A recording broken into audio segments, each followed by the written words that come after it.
சீமானு நம்மளுக்கு ஒத்துழைக்கிறாரு. அது வந்து எங்க சீமானுன்னா எங்க சீமான் இல்லை, எங்க தெய்வம். அதனால நாங்க என்னைக்கு பிறந்தோம், ஆள் என்னைக்கு பிறந்தாமோ அன்னைக்கு தான் தெய்வம் பிறந்துச்சு. தெய்வம் பிறந்த அன்னைக்கு தான் மாடு பிறந்துச்சு. அன்னைக்கு இருந்து மலையில தான் மாடு மேய்ஞ்சி. ஆக மொத்தம் இத்தனை வருஷம் பாஸ் கொடுத்துட்டு தான் இருந்தாங்க. இப்பதான் கொடுக்க மாட்டேன்றாங்க. எங்களை ரொம்ப வந்து கரட்டில் விட்டா ரொம்ப தள்ளி விடுறாங்க, அரட்டுறாங்க. வனத்துறை அப்படியே தள்ளி விடுறாங்க, அடிக்கிறாங்க, மிரட்டுறாங்க.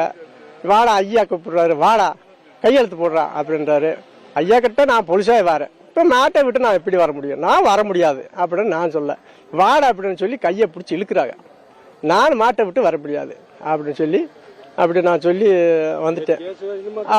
அவரை வந்து ரெண்டாவது திருப்பி போய் மாட்டை மேய்ச்சது இல்லாமல் கையை வெட்டி போட்டாரு அப்படின்னு சொல்லி பொய் கேஸை கொடுத்து அங்கே ஆஸ்பத்திரியில் கொடுத்தாரு. அதையும் இந்த நம்ம கென்னடி ஐயா வந்து அது எப்படி நடந்துச்சு, ஏது நடந்துச்சு அப்படின்னு சொல்லி விசாரிச்சு அவரை வந்து அது சரி பண்ணாரு.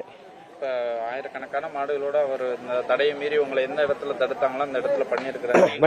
வனத்துறை உங்களை சரியா உள்ள விடுவாங்க அப்படின்னு நினைக்கிறீங்களா? உள்ள அனுமதி அது விட்டுதான் ஆகணும், வேற வழி இல்லை எங்களுக்கு. எங்களுக்கு வந்து மாடுதான் விவசாயம் மாடுதான்.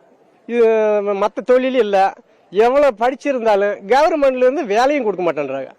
அதனால நாங்க வந்து ஆடு மாடு மேய்ச்சி தான் பிழைக்கணும்.